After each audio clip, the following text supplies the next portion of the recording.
Hello. If you're expecting a lighthearted romp of a review, the word romp here meaning energetic play or lighthearted entertainment, one where someone would use the word to describe a film like Sing or a series like The Lion Guard, which I can say very well that those types of media are quite fitting for such words such as romp, fun, or able to put a smile on your face. But today that is not the case, as the series I take a look at today is quite the opposite of a romp. If romp were to attend a party run by the following words that this series generates, such as malice, misery, or grief, it would spend an inordinate amount of time there out of sheer politeness of the invite it received, and quietly see itself out. My name is Bio, and it is my duty to review the following series I just watched. You, however, have no need to burden yourself with such sadness and are welcome to leave at any time, as this particular series contains, but is certainly not limited to, orphan children, a terrible fire, a secret organization, an idiot banker, and a very, very wicked man. A series so drafted and sorrow-filled that it can only be described as a series of unfortunate events. Okay, I won't keep doing that for the rest of the review. As some of you might already know, a series of unfortunate events is based on the popular series of books written by Lemony Snicket, or at least that's who he claims to be. I've read through the entire series and watched the film adaptation which starred Jim Carrey, though honestly, no matter how much makeup you put on him, you can't make Jim Carrey not play Jim Carrey. For those of you who have not read or watched either, a series of unfortunate events follows the Baudelaire children, Violet, Klaus, and Sunny. After their parents perish in a terrible fire that engulfs their home, they are sent to live with the villainous Count Olaf, played by Neil Patrick Harris, who only wants them to obtain their enormous fortune. Of course, since he's not able to obtain the fortune until Violet comes of age, he devises an evil scheme to take it all for himself.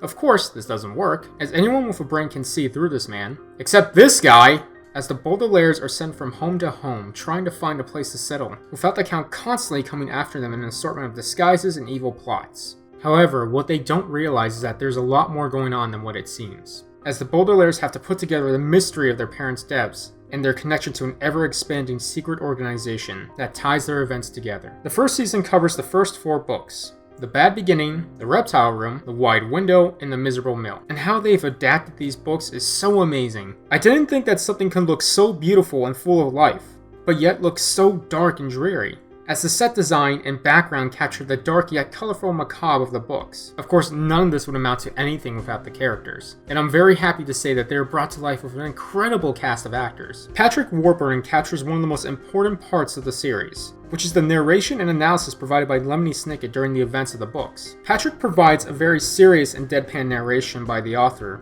which is much suited for the series, and for providing considerate definitions of certain words you may not know. The children are played to a T, but Lena Wiseman particularly stands out as the brilliant inventor Violet Baudelaire. Lewis Haynes and Presley Smith do a great job playing Klaus and Sunny. Well, as much as a baby can really play, well, a baby. And K. Todd Freeman does so well playing the most infuriating person I've ever had the pleasure of dealing with through 8 episodes. Seriously? But the absolute star of this show is the main man himself, Count Olaf. Neil Patrick Harris kills it as this vile fiend. If I did have to make a comparison, one of the biggest issues with Jim Carrey's portrayal of the Count was that although he was immensely entertaining, there was nothing dangerous or threatening about him. Neil's performance has a brilliant mix of both. Neil can go from 1 minute from being a vile and terrifying human being to an oblivious goofball with a severe lack of literary knowledge. His evil schemes prove just as frightful and funny, because if you really think about it, he plays a number of characters, from the scrawny Italian Stefano to the innocent yet luxurious Shirley. How he pulls off these different characters is quite a feat. However, where most characters shine, some secondary performances do feel underplayed, particularly Aunt Josephine's character, who didn't seem all that invested in what was happening, or at least pretending like she really was. Plus, when you're adapting a series like this, the audience is going to have to go into this mindset of suspension of disbelief, a phrase here which means willing to suspend one's critical thinking and believe the unbelievable, sacrificing realism and logic for the sake of entertainment. Okay, last time I do that. But what I mean is that you're going to have to hold back a whole lot of logical questions, like why didn't the kids just reveal Count Olaf in disguise at the most convenient moments? How can a young baby play poker or leap in the air? How can certain characters be so dumb sometimes? Like how a certain banker won't believe a certain set of children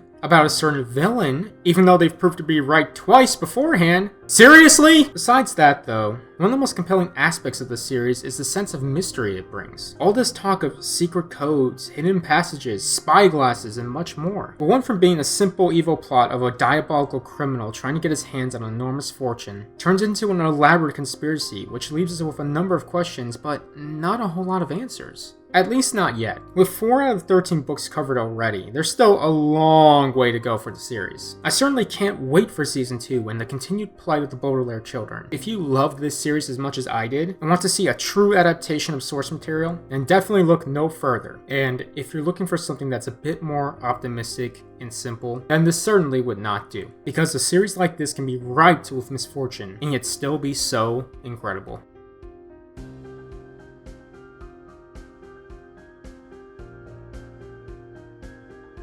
Thank you so much for watching, and expect another vid very soon, on something a little more lighthearted, and funny, and toy-themed, and starring Will Arnett. Until then, I'm your wary wolfy narrator, and I bid you adieu. I'll see you all next time. Look away, look away.